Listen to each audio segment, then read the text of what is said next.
Well, Well, on this day, January 14th, 1974, what happened? I was up very early watching the Today Show.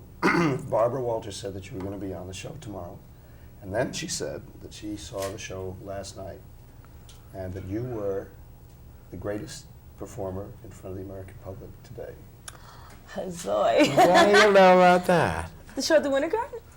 Isn't that nice? That's terrific. At which point the two guys on the other side of her turned like that and said, well, if you could find 9 more, you could have your 10 best list. Oh, that's terrific. But that, I Wow. thought that was nice. Well, That we've is come a nice. long way to get that kind of comment. Well, I think about that sometimes What? when we're together, about the long way. I said it to Liza during rehearsal, remember? Yeah. We were just sitting in the Winter Garden. You weren't there. And there was that big theater, and there were all those people, and the sound, and, you know, just running and all that activity, and people sneaking in. And we were going to open on Broadway all alone, you know, just Liza, with our things. And I thought, you know, that, wow, you know, look at it, it's here, it happened. How long ago was it that we all met? Well, I'm going to get it wrong. No, it was exactly 60. 10 years ago. You're kidding. I would have gotten it wrong. 10 years ago, I walked into Fred's apartment, you two were there, because I was making the record. I was making my first album, remember? And I came in and said, do you have any songs that I could sing, please? So mayn't I please sing some of your That's songs? right. Weren't you playing in a show out somewhere else? I was, Yeah. yes, I was in a Carnival. summer stock production Carnival. of Carnival. That's right, because I went to see it. And and the we were first doing song you Flora. played me was Maybe This Time. Wow. I wouldn't have remembered that. Yeah. I remember the 10 years. apartment. I That's remember good. you coming in vividly. I remember what you wore. What did I wear? Jeans. And an old ratty sort of turtleneck, a black turtleneck. And it had a hole in it, which I stared at. And you were biting your nails. I saw everything. You're kind of messy, actually. And I thought, God, she's cute. I didn't expect to like you. Did I ever tell you that? No. Oh, yeah. I told that the lady that was going to introduce us, you know, the liaison lady, Yeah. that I'm sure I wouldn't want to meet her. But we'll do it, you know. But But why would you have that preconceived idea, Freddie? I don't know. Did you have it? No, I didn't. I did. I just thought. You know, a Hollywood kid kind of thing? Is that what you got? Yeah, I thought maybe a bratty sort of kid that expected things, and and I didn't know who you were, and I'd never seen you for a second, you know, and I wasn't interested in you. Isn't that funny? I didn't even see Best Foot Forward. I mean, I hadn't seen you. Yeah. What were we doing? We working in Florida? Florida Red Menace. Yeah, and that was the day that you played me Some the score. songs from- Yeah, the score. that's Don't you remember? Yeah, you sang the And my songs that I eyeballs, cut out. my eyeballs went out on sticks. I thought, boing, yoing, yoing, and got up and sang the song. Said, "Oh, can I sing that?" And leaned over your shoulder with the hole in my sweater, as Fred said, That's what I really. and learned the You songs, sang I Can Go On, which I loved, which was That's cut right. out. which was Which cut, was cut. and the kid herself, Which was was cut. That's right. I've got a right to know, Harry. Which was Right, cut. which was cut. That's right. And we played you all of those. Yeah. And then we said, you said, how do you go about getting that part or something? And we said, well, you audition for George Abbott, and if we could arrange an audition, we would. It was all so strange. Yeah. And all stuff you didn't expect to happen was happening. And then we God, I'd love to did. do that show. And then you had to call me up and tell me I didn't get the part the first Yeah. 8 times or whatever it was that I auditioned. We got you the Really audition, though. Yeah. That's all jumbled in my head, and then what happened? I remember it. Then we called Abbott and Prince, Hal Prince, and Right. said that we'd like you to hear Liza. And there was sort of a, well, all right. You know, I mean, nobody was very interested. And then we got you the audition, and he didn't want you. Abbott didn't want you. Tell what he said when I walked out on the stage. Well, he didn't have his secretary with him that day, so he said, would you take my notes, you know, and all of these people. This is Mr. Abbott. And I was so pleased, you know, to be, I mean, I was sitting next to Mr. Abbott, which made me quiver. And then people came out, and then the stage manager came out and said, Liza Minnelli. And he said, well, this is going to be a waste of time, you know, in that And I heard voice. it And she heard it. as I was walking out there. My knees, which had previously gone, were now going. I You really could- looked like It's a wonder you didn't hear it. I was so awful. loud. Do you remember what you sang, by any chance? I sang a quiet thing. That's right. Something. No, we- I didn't. I sang, if Something- I were in your shoes, I'd dance. Something we taught her, I know. I That's sang right. one of your songs. It was out of Yeah. character. But then Hal called me on the last day. I'd already gotten another Broadway show, you know. Your Roman holiday. Right. And Never I happened to didn't Roman want to Holiday. do it. I really just wanted to do your show. You know, I really wanted to do Flora. And they called me on the Thursday, and they had to have the part cast by Friday. And he worked with me a little bit, and I came back, and I got it with Abbott out of town and everything. That's right. Well, I remember that. Yeah. Because he was sort of adamant till the end. No, she wouldn't be right. And then we'd seen everybody. And finally, we prevailed upon Hal. Firstly, we won Hal over, too, to our, the cause of Yeah. you. And then we got Hal to call Abbott on the phone. And it was as easy as, well, look, George, we've looked around, and we can't come up with another Flora, and we really think it ought to be Liza. Well, all right. If you want her, that's fine. All right. Click. And she had the part. The amazing thing is that later on, Abbott did a complete switch. Oh. He absolutely fell in love with her. He killed the show, I think. His love for you. Yeah, and he kept used to taking me to stand like- Roseland. That's right. He took you to Roseland Dancing. dances. Yeah, he We did. danced every minute. And Skipper Damon. And I remember he used to like to Oh, sure, and that other cha-cha. girl with Bob no Dishy. nose. Yeah. And he would Yeah. count to me as he cha-cha'd. You know, I always thought it was 1, 2, cha-cha-cha, and he'd say, no, it's 2, 3, cha-cha-cha, 2, What happened to what? 1. It had to be 1, 2. Oh, I don't know, but it was something I'd never done before, and count screwed me up so badly. Martha Graham's eyes would have crossed. I mean, it was really... But he used to stand in the back of that theater and just He loved stare you. at you night after night on that stage. That was the He loved incredible you to part. death. Yeah. I think the moment I'll remember for my entire life, always, in the theater, was that I'd always come to you and say, how are we doing? He's fine, oh, everything's just great, you know. And then one night I stayed in the theater because I knew you were all going to have notes. This was in Boston. And I stayed in there, and everybody thought I'd left. And I hid behind the curtain, the thick velvet Never heard curtain. this one. And you were sitting out there, and I was listening. My ear was just out to hear so much listening. And there was a long, well, we should do this, and the picket line should go out, and all these things that had to do with the show. There was a long pause, and Mr. Abbott said, I don't know what to do. And my knees buckled. I got so frightened. Do you remember him saying I that? remember what he said, too. He said, I don't know what to do because I'm loving this show, and the audience is isn't. not. That's right. And I don't know what Right. to do And he about did, it. I don't know why. Because I sit there every night and I love it. Isn't that That's strange? right. Every other time he'd had a show, apparently, and the audience didn't respond. He felt he knew, because he didn't like it either. Right. But here was a show he just loved, and he just he didn't understand. Couldn't get it together to get it together. Yeah. I would love to do that show sometime. But that's why I think his love for you hurt it a lot. Because anything that happened, Gee, thanks, Freddie. no, truly. Like, when we wanted to make you tougher Freddie's Yeah. right. and more Freddie's right. abrasive, and the kid should have more spunk, and you know, he would always resist that because that's not how he thought of He you. didn't want to see you do anything ugly at all. He wanted you to be like when I wanted you to hit the pick it over the head with the Yeah, the sign. yeah. Harry actually, to get through so she could go to work at whatever stage we were at that time. He said, "No, I don't want to see Liza do anything violent." Or, He didn't want you to end up with Dishy because he didn't think he was good enough for you. that's Yeah, he said that. That's absolutely true. So it wasn't Flora anymore. You see, it was Liza, and that was I think Yeah. what hurt us. The 'Cause she funny should thing have been was, you know, tougher. I do remember when we finally closed, we went through everything to keep it open. Remember all these publicity stunts that I thought up and we did and everything? Was riding around in a Hanson cab around Central Park You, me, and Dishy. with Bob Dishy. You were a wreck. You weren't even in the vicinity. You were home someplace listening to Traviata or something. I think that's quite right, as a matter of fact. You know, it was me, you, and Dishy. I remember what happened too. What? He said, "I feel so awful, as if I just want to rip something." And Bob Dishy took off his T-shirt. Do you remember that? Right. And we ripped it up. And we ripped it up. It was I said, fun. "That's how I feel." And we stood there and we just ripped Bob Dishy's T-shirt to shreds, and we threw it out of the hands. And we did. I do remember you winning a Tony Closing Award, though. night. That was nice. That would make us Oh. feel better. Yeah, I me remember too. that, too. When I wore Stevie, my agent's dress, because I didn't have one. That's right. Fred grabbed me so hard, I had on false fingernails and they all came off. But you know, it's strange because the end of that show was the start, really, Of our relationship. of as far as I'm concerned, my whole career, you know? Because that's when we were told that we had been already booked in nightclubs, and we had to come up with something.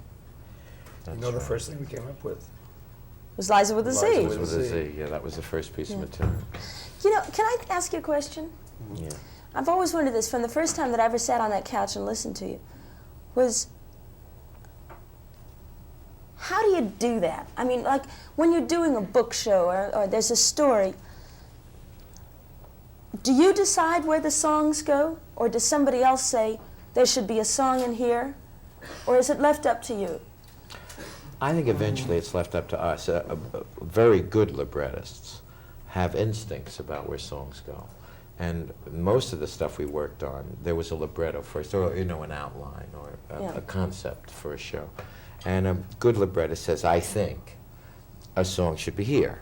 Then it is our option to either agree with them or not. And if we don't agree with them, clearly we have to prove why.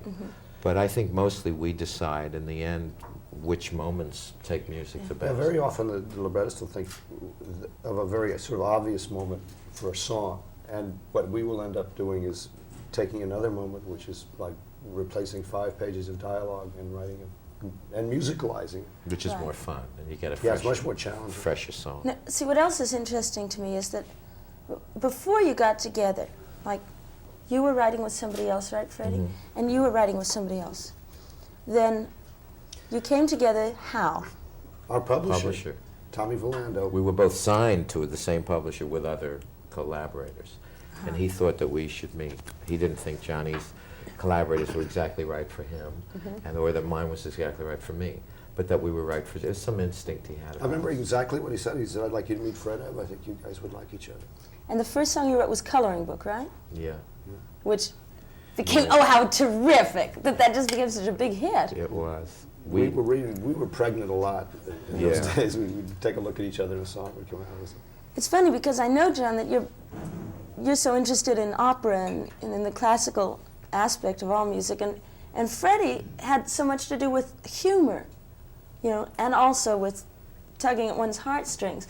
And it seems like a really good blend because somehow or other it touches everybody when you guys got together. I was emotional too. We're very different people. Yes, I know. Outside of, Which has worked for us. which is a terrific help. I've always realized that one of the things that makes us I'm very work like well you, together. actually. Freddie and I are afraid of different things. The things that will upset him are things that I'm cool about, and the things that absolutely flatten me, terrify me. Don't For bother example, Freddie he at could all. actually not read a review.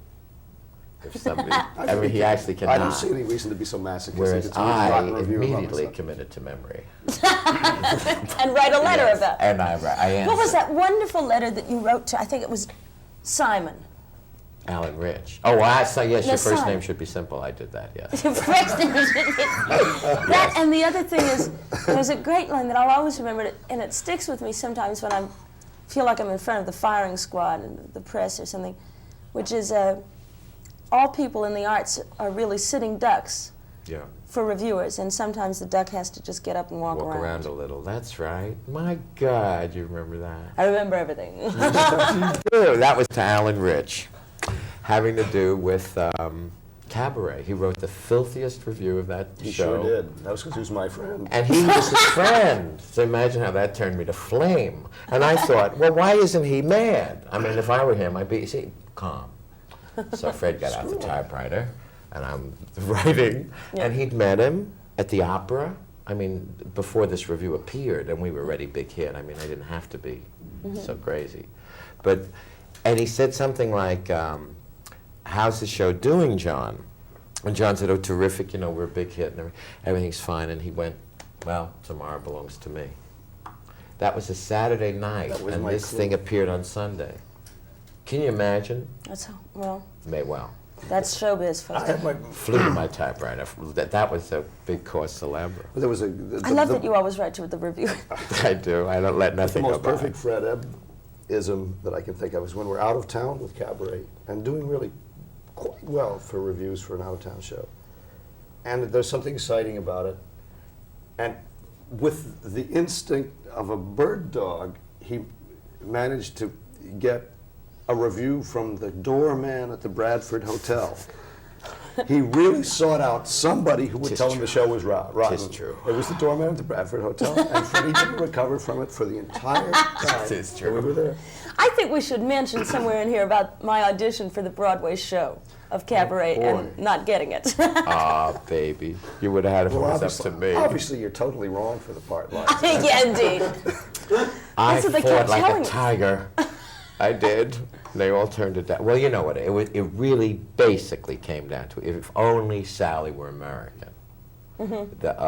Liza would be fabulous, but she's English. We're committed to having her English, and there's no point in playing her English. She's as American as apple pie. That was the answer. To the question of, well, why couldn't she be English and American. the boy, I mean, yes, she'd be American and the boy be English. In other words, switch it, which is what the film eventually did.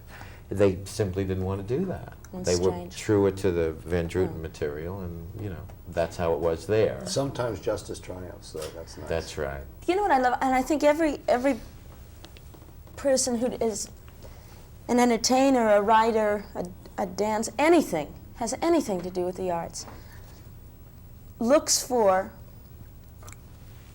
the perfect person to give them something to do, the perfect person to interpret what they have done. And I feel so lucky every once in a while, because I really sit and think, now here's John over here as a kid somewhere just doing what he does. Here's Freddie over here going to school and being funny and marvelous. And here am I somewhere in the wilds of Beverly Hills, right? Just When we were kids, for me. Oh, Yeah. So sweet. And somehow or other this thing happened, and everybody came together to form what I consider a really good team, and something that I will be faithful to forever. You know something I've never said to you, and I'll say it here now in front of the camera. Oh, guys, I'm going to be sentimental. I'm going to weep. I know I am. I have, Lay it on her, John. I have never written a song that I really liked that I wouldn't rather have you sing than anybody in the whole world. And I say the same. Did you hear that? This is in the library forever. I know it. All right, you heard it. Oh, I knew that. And you Oh, know No, it. it's Johnny, I wouldn't thank say it you. if I didn't. Absolutely a fact. I don't think I've ever written for a girl since we've known each other. And, you know, we didn't do any plays after Flora. But whenever there's a girl in any play, and I promise you it's true, it's your voice in my ear. We And did- eventually, Liza will like that, or that would be a good song for Liza. We wrote a song for a movie that we're involved in now, which you're not involved in. And I kept praying that they would kick it out, because I would really rather have you sing it than anybody. I love it. That's why I play them for you all the time. I love it. It's true. The funniest thing was this engagement, this Winter Garden engagement, was getting all this stuff that I've wanted to sing for years. God, And because you you were remember songs we've directing, forgotten. Freddie, John and I had to really get together and say, "You'll love this one," and you'd written it. You'll love it. You'll love it, Freddie. You'll just think it's great. But it did work. Yeah. That's what I know who I'm singing for. You know? I always have a definite image in mind, and it's always a one-to-one relationship that I sing about. That's why I think I love singing your song so much, because it's always on a one-to-one basis. Even if it's fighting the world is one thing. Have you always done that? Has it always been, just Never thought listen to me about and that. I'll understand kind of feeling? Well, you make me think about it. I don't think I ever have. I write for an audience, I think, lyrically. I'm always thinking about amusing them and touching them. I've never thought about a critic. Right. I've thought about people, very special people to me, like you, when I've written a song. I mean, you know, images that flash through my mind as I write. Liza would like that, so you could be proud of me. An audience then would like that, because I think of you as the ear, your ear and your approach. There's nothing about you that's unattainable, which is why I think you're as great a star as you are. So Because all those people care about you and your vulnerability, and there's a humanity about you. I mean, all these things I've never talked to you about, that I have seen always when you walk out. You're a girl I care about. And therefore, when you listen to a song of mine, you're like an audience I care about. And I care desperately about an audience. I love to make them laugh, or make them cry, or move them. And I think there are other writers, I'm sure there are other writers, who write for me and Johnny or each other and show off and do little tricky little kind of kicksy stuff that amuse each other with at parties. We've never done that. It's funny That's that the we're thing- very different, though, because I'm sorry, I'm much more selfish than Freddie is, because I really never write with the audience in mind. I really only am interested in writing things that I like. Right. And Freddie's very good for me in that way. Well, that's the great combination, isn't it? Well, I think maybe we're helped by that, because Freddie's always has an ear for an audience that I don't have, that I'm sorry to say I'm not really interested in. And yet sometimes I think maybe the fact that I'm much more selfish, much more personal sometimes is useful. Well, there's a term that they used to use a long time ago, and it's a horrible term. There's a better word for it. But they used to say, I'm trying to communicate with the common man, you know, with the people. In other words, not the extraordinary, like a whole bunch of rich people or a whole bunch of even ghetto kids, or not a specialized group, but a definite instinct, a definite experience that is common to everybody, that any human being, if they're at all, you know, if they have any feelings, will understand. So you're not writing above the heads of anyone. It's No, I'm determined not to it's do that. come with us. What about you when you're performing? Are you, I mean, in front of an audience, are you embracing the whole audience, or do you have an abstract image in your head? What I try and do is in 3 stages.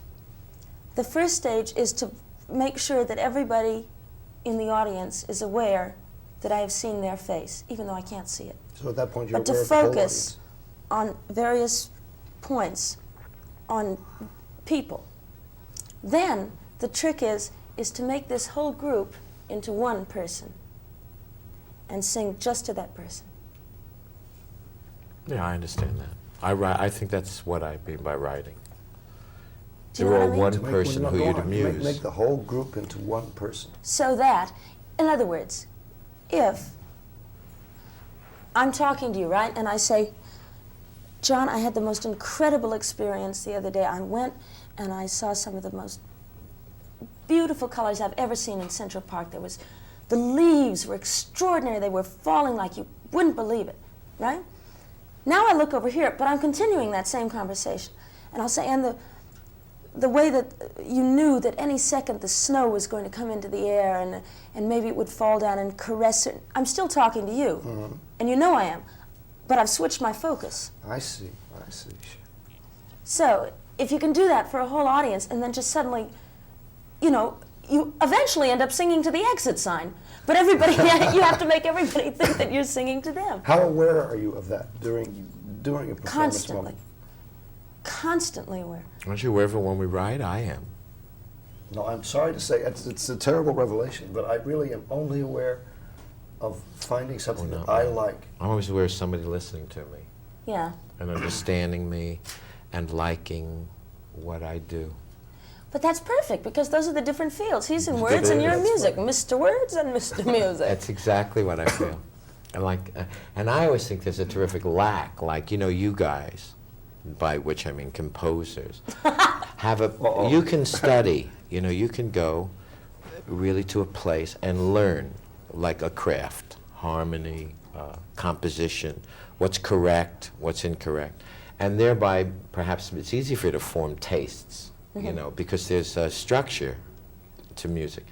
Lyrics seem so free to me and up for grabs, and you can really, there's no place even to learn how to do There's it. no lyric school. Also, you you're know? very much more vulnerable in that sense, because everybody in an audience Can understand a lyric. can think of himself as a lyric writer and can say, I didn't like that. That's that bad lyric." words. No, I very don't few know people about are gonna- bad music. But very few people are going to come to me and say, you know that B flat? That's I never liked B flat. exactly. Which is why I guess lyric writers, there should be, I think, some sort of way for the rest of us who've, progressed to subsidize a real learning process for lyric writers and kids that are really into it. Because if you wake up one morning and say, I would like to be a lyric writer, there's nothing in the world for you to do about it. Now, Freddie, what about the argument that there is, well, poetry school would be the same kind of thing? It isn't, though, because lyrics aren't meant to be read. Poetry's meant to be read. A lyric's meant to be expressed, sung, and you can fact. still go and learn poetry. You cannot go and learn lyrics. No. What good's my lyric without your music? Something I never thought of before, because we've had this conversation before, but I never realized what needs to be taught, and I don't know how you do it, is how to collaborate. Collaboration, Yes. exactly. Writing can be taught, but collaborating is something that And that's something I hard. understand as a singer, because Yeah, well, you ought to be the head mistress of the school, because you're the best at it of anybody, which is why we love you. well, there are times when you'll find a wonderful melody and a terrific lyric, and it's the same thing, and say the word is, because I love you. Those are the words. And the melody is, da-da-da-da-dum. And it ends up, because I love you. And I is the most important thing, and because and love you means nothing. Oh, so it means something You know? else. Yeah, it but you see, changes the meaning. sometimes if all of us could do it, and we do, which is why I think we love each other and have had such a terrific time, but because you're free to say that doesn't sound right, or could I try that another way? Because I'm free to say to him, that doesn't lay right.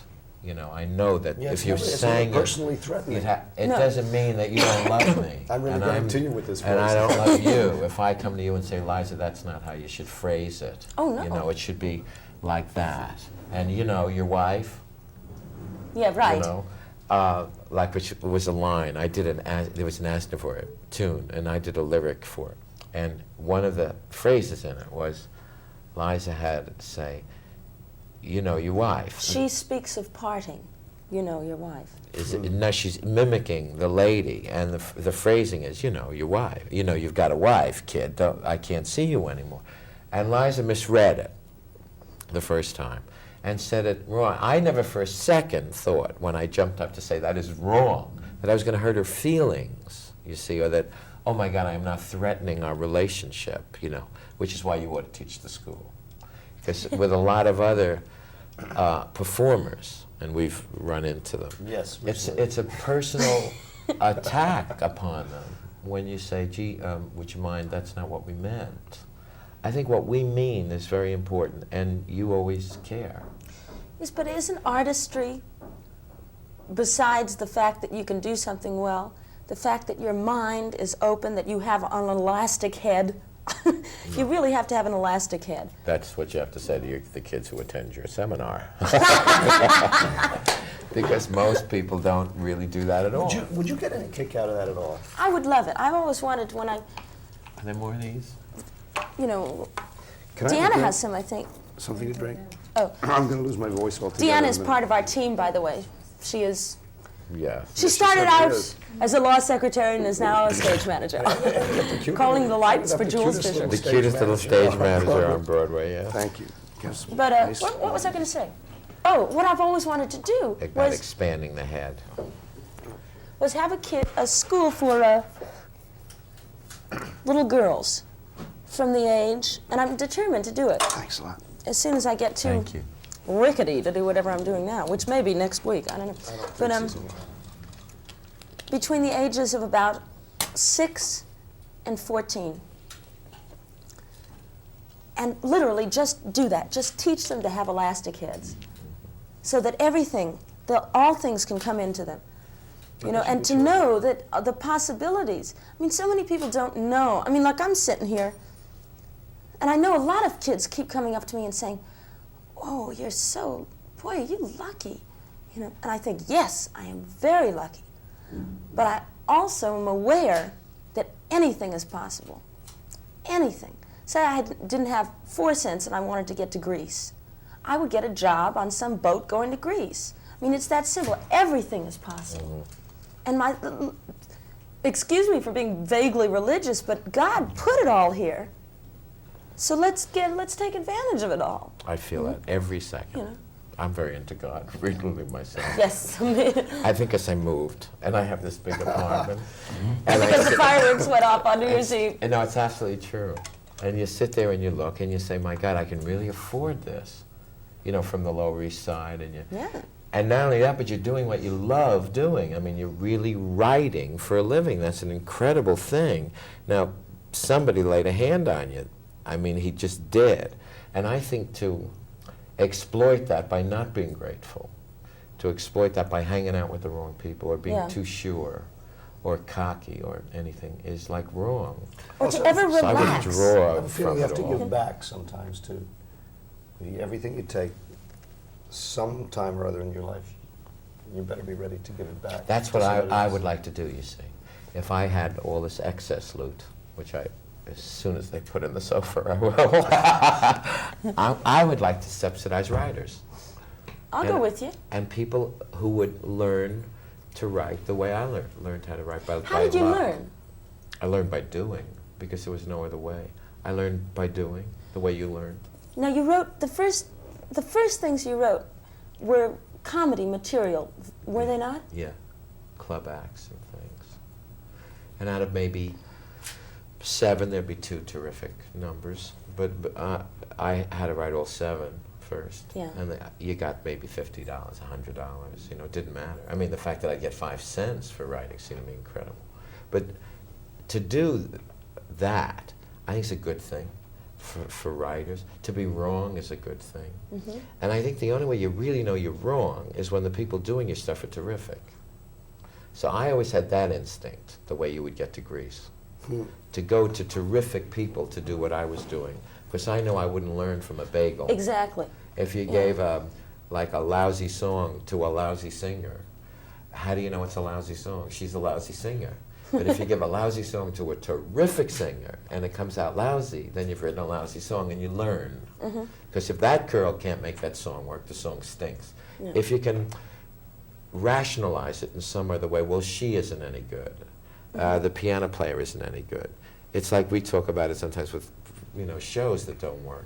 Yeah. If you can start laying it off, you know, on the props or the sets or the No good. director, you're in trouble. Right. Better hang out with Bob Fosse and Liza and the best scenic designer and the best orchestrators and the best everybody, the best librettists, anybody you can find. Then it's very clear when something goes wrong in a musical number that you've done something wrong. Yeah. If everybody else smells, how do you know that? You don't. No, I wouldn't know. So yeah, If something didn't work at the Winter Garden, I'd know it was my fault. that's why I've always disliked yes people, you know, and couldn't.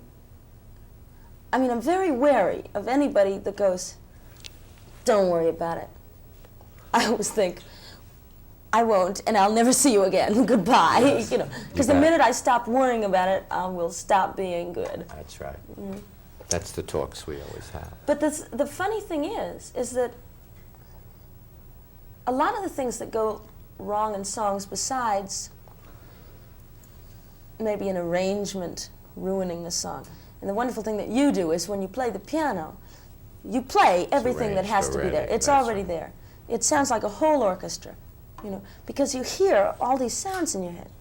Now, so it's laid out for you. And what Fred does is so conversational. Nothing ever is uncomfortable. You know, a lot of the time you'll find a lyric that you think, well, I have to say it a certain way to really make it work. But that's why it's so easy for me to learn. Yeah, well, you your see, stuff, you you shouldn't know? have to make anything work. I think that's what it all comes down to. You shouldn't have to make it work. It ought to work for Yeah, you. it should seem natural, certainly. That's right. Yeah. When I first met Johnny, I'll let you in on something. I didn't know, you know, about the collaboration. Yeah. But he sat down and he played me things that he'd written. Yeah. You know. And then Tommy Vallandigo called me and said, "How do you like him?" I said, "Oh, he's a terrific guy." I said, "Do you think he's a good composer?" I said, "I don't know." I said, "He plays the piano so terrific that he could play anything at all, like the worst piece of junk Garbage. ever, and I think it was super. I said, those hands are truly 12 hands. And I went on and on about how well he played. Yeah. And it wasn't until later, when we really started to work, that I had a real appreciation of your composing, because I was so dazzled by the technique of how you could do it. I had come off a collaborator, mind you, who played like that. So anybody who could go was already an improvement. But this one was 55 The awful thing hands. about that is that I have never sat down to play without this awful neurotic fear that I am going to forget how to work the machine. Oh, you're kidding. No, always. I always put my hands on the piano and I think, what is that? Those white and black things. And Freddie's seen it happen when I will absolutely freeze. All of a sudden you think, He did why- freeze after the why am I concert. I at made the me laugh. oh, it's awful. I was playing something, I thought, why am I pressing down that black thing? And how so is it that I automatic. know Isn't that I'm that going to put remarkable? something else? And if I could just as well have gotten up and left the piano, walked off the stage and killed myself. John, how did opera influence all this? That happened when I was a little kid, pretty from the Met broadcasts and records, and it was a whole world that I lived in. It was that and the Oz books, I think, affected me as much as anything. Really? Yeah. The people in opera, and that music, and that, I think, that largeness of expression devastated me when I was like 10 or 11 years old. I never got over I just had a very profound thought. I did too. what? You did? Yes, well, you do. You I know profound first. exactly why we have such a terrific relationship. Because we keep impressing each other. Right. You know, and now I was impressed always because you knew about like Johnny Schicchi and Don Giovanni, you know, that I thought was so boring I could fade. I still do. But it impresses me so that he knew that, you know. Now, I watch you see, and I know we've worked, and I know we've figured it out, and I know what you're going to do, and I know when the hand's going to go up, but there's always something I don't know. There's always some other element, and I keep being impressed every time I look at you. Like I haven't known you for 10 years, and you aren't my closest girlfriend in the world, and I watch you, and you impress me. And I think it's impressive that after 10 years Yes, you can we still admit it all impress me. impress each other. And I know sometimes when I'm playing you a song, you're impressed. I can Constantly. see it. I see it in your eyes. And then I impress you. I cry. Sure as hell do. I cry a lot. And then I impress Johnny. I know I do. Oh, sure. And I just thought of that I do, because I get up and I do, or I have a patois or a way of doing something, or I thought of a way to juggle a lyric around, and he's impressed. Yeah. You know what you can do that and I say it, and you always think it's so funny that I think That's it's I'm glad I impressive. thought that. You can improvise in rhyme Yes! and meter in the same way anybody can improvise at a piano. You see, I think everybody can do that. Oh, they Improvise in can't. rhyme and meter? Are you kidding? Well, that's how I feel about playing the piano. See, when he goes over the piano, I sometimes really feel it if I put my mind to it, because he makes it look so easy. You could just sit down and go, Yes. ka-chung. Yeah, I would I've come done a that. concerto. I go to the piano sometimes and look at it and go, and nothing happens, but I'm No. sure I can play.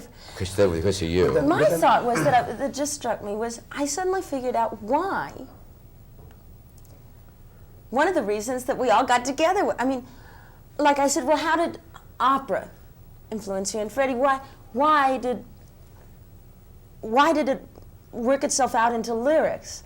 I finally figured out why I wanted to be in show business. And not in show business, but to sing songs or to say words. And it was the only way I could figure out of saying, look, I'm just like you are. I'm not a Hollywood kid. I'm not special. I don't want to be special. I just want to be like you are. Please don't make me anything that I'm not. You know? Isn't that terrific? You just flashed on that now? Just, yeah. You know what's interesting? It's the only way of saying that I was like everybody else, because they made me into this, kid with incredibly starched dresses, and I didn't have that, really. So it was my only way of being accepted by Well, they people were, that I so admired. You just you know. impressed me, yeah. The three of us, I'm impressed. I didn't know who've that. known each other for 10 years have never had this conversation before. That's impressing me. Yeah, that's impressive too. But that is, you know, that's really true. I don't know if I've ever really told you that.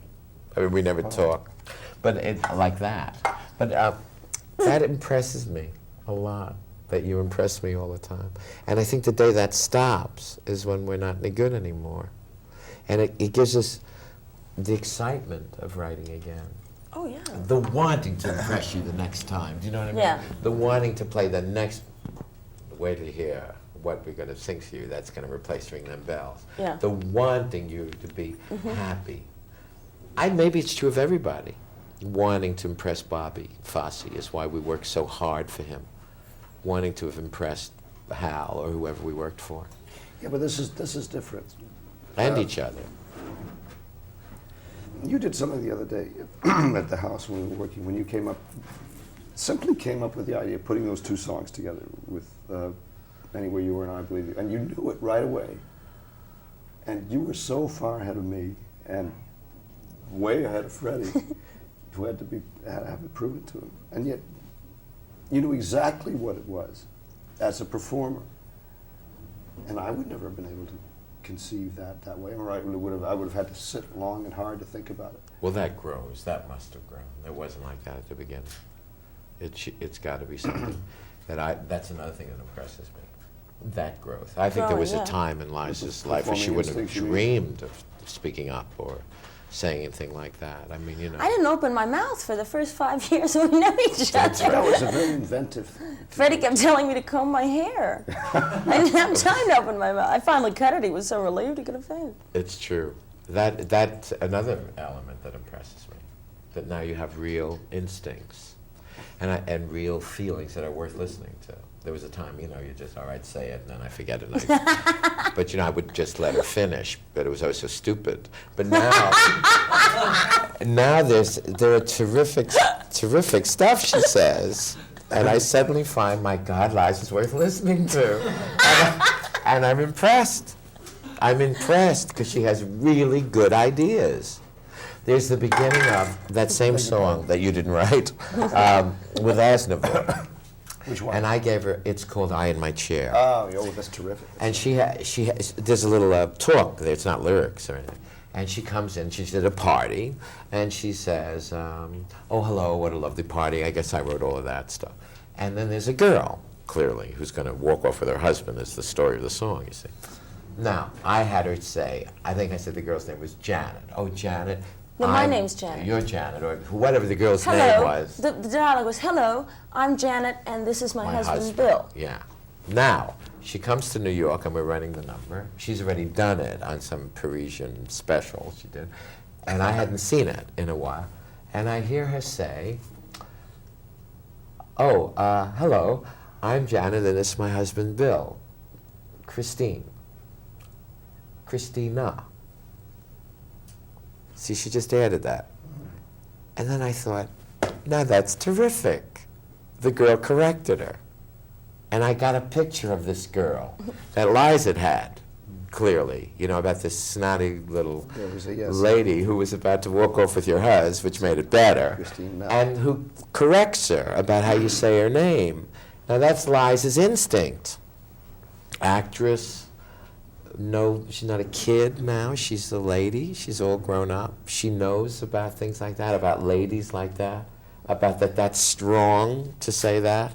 That's actable. That's terrific. Then you want to kid yourself you didn't think of it in the first place. And then you think, but look at that. My Liza thought of that. My Liza came up with that. Isn't that terrific? Because she's making me look good. And the audience doesn't think you wrote that. After all. So I get all those marks. That's my favorite thing she does, by the way. I have a really dummy question that sort of led me to it. Now that, you know, a lot of things have happened. It's happened to all of us, but lots happened for you. Yes. When you project into the future, professionally, are there areas that you haven't been involved with that intrigue you, that you think in the back of your head, gee, someday I'd like to do that, or I'd like to try that? Wow. What? it all has to do with music, and it all has to do with singing about things that are taboo. Not politically, but personally. I've always been intrigued by the things, by people's secret thoughts. Like, for instance, I wonder if I can say that. Well, why not? I can say it. Charge him a quarter. Say there's a girl who has, let's say her name is Nancy. But that means nothing because you never know that. Who leads an incredible life sexually. You know, she does this and she does that, and she, you know, tonight she can't do that because she's going to this and this. And then at the end you find out she has to suddenly stop because her husband comes home and it's going to be the same old thing. But she has this whole thing to talk about things that are happening, that are in the press, that go on in the female mind, you know, about how romantically inclined somebody is, and it can be just as, you know, on the nose as you want it to be. And it's from a repressed lady. So it's all Things like fantasy. that, you know. Freddie and I have talked about other areas, you know, and we've talked about it too. Areas of the female emotion that are that haven't been discussed. They just have not been discussed. And that's a good thing because we're coming to it. I mean, Yeah. I don't think there's anything you can't write about. No. I really don't. Now anymore. I think it's all been opened up for us, and those vistas are endless. And it could also relieve a lot of tension. Huh. Yeah, but You you know, know? by somebody in the audience say, God, I'm glad she said that. I felt that all my life, and I thought I was the only one. I've always wanted to write that way, Yeah. too. I was about to say, do you think we've been very conservative in the things that we've written about? Well, we're limited. I hope I'm not copying a plea for us, but you're limited by the nature of the material you happen to be writing. But if it were just a world that were not structured for us theatrically, where you were sitting down writing entities, that's where my mind would go. I'd like to say what everybody's been thinking, who thinks Yeah. they're very special and odd, and maybe even peculiar. And I'd like to write for that peculiar person and say, you're not peculiar. I felt that. Yeah. It is not peculiar to love your husband deeply, but really kind of want to go off some afternoon. But artfully, Yes. in a song, and say that, and not have this girl, this guilt-ridden woman in the fourth row thinking, oh my God, I'm the only one in the world that's felt that. No, we do That's that. probably a rotten example. Oh, it's my microphone. Why don't we write that song? That's a good idea for a song. I'd like to do a whole evening of, I really would, on something. Maybe we'd do it Channel 13 or something of What you never say. yeah, or the unspoken woman or the unspoken girl or the unspoken thought, I would too. something like that. That's a whole area I think is terrific. That's a marvelous idea. Yeah, we've talked. I guess we just, you weren't around. But really get down to it And we because never there's got to so, it. So for Traviata. See, the French have been doing it forever. The French do it better than anybody. Yeah. Aznavour has that incredible song Yeah. about a drag queen. Did you hear that? No. Oh! It's the best song ever because Ever the in your images are life. so perfect. Images like, Johnny, I live with my mother. We lead a very normal life. Everything's fine. She does the dusting. She washes and I dry. She cooks, but I must say I do it better. That's your Little first things, clue. little Terrific, time. terrific. That's your hints first like that. clue. But nothing is. It's not explicit, and it's not vulgar, and it doesn't make you It's nervous. not just exploitacious, no, is it? it's just a terrific song. The French have been doing Yeah. songs. I think they're Well, way Freddie, when I ahead. was For a long 19, I sang "You've Let Yourself Go," which is about a man and a woman who've been married, and she's telling him he's let himself Tough go. God, that's right. Yeah. So that says to a lot of women who really think that, and have never had the courage to say so, maybe it's all right. Remember the fight it started at the plaza? Yeah. Lady hit her husband over the head with a glass. It's funny, I've talked to Just like you, right? You know, got up and walked out. I've talked to a number of people who've seen the show at the Winter Garden and who almost reluctantly tell me that, you know, the show is terrific, but what I really like most are those French songs Oh, and the ideas behind the French songs. well, that's Yeah. sweet. Well, I think they're way ahead of us. I do. I think maybe we're not adventurous enough. We're going to be, though. Oh, yes. In fact, starting with our next thing. That's what it's really going to... But that's the terrific part of having Liza, you know, and somebody like that. Oh, wow, yeah. To just sort of, so you can do that, because you can't write them as pop songs. So as long as we have each other, we'll be okay. Yeah, I figure as long as the team stays together, kids. We're very... No chances, we no are very chance of lucky. you losing that big girl. No chance. No chance, thank God. No, not ever. This has been, I must say, this has been an absolutely unique conversation, considering the fact that it was all artificially brought together. Yeah, we know each other so long and never have had it. I know, I love it. Me too. I think it's terrific. We ought to do it a lot. I'd like to just, I think this museum is so wonderful anyway, this library. Me too. I hope everybody supports it. Yeah. I also owe them $10 for some chamber music that I checked out and haven't brought. I also want to find out about Bert Williams. Who's that? Bert Williams? Oh, Bert Williams. So you want to research, you mean? Yeah, and Martha, oh, there's so much here. Well, we all know that. And anybody who's looking at this knows it because they're here looking at it. That's right. Is that over now? Are we over? Okay. Well, I guess we've settled. I think we're winding down. God, that was the fastest hour I've ever spent in my I life. couldn't believe that. Me too.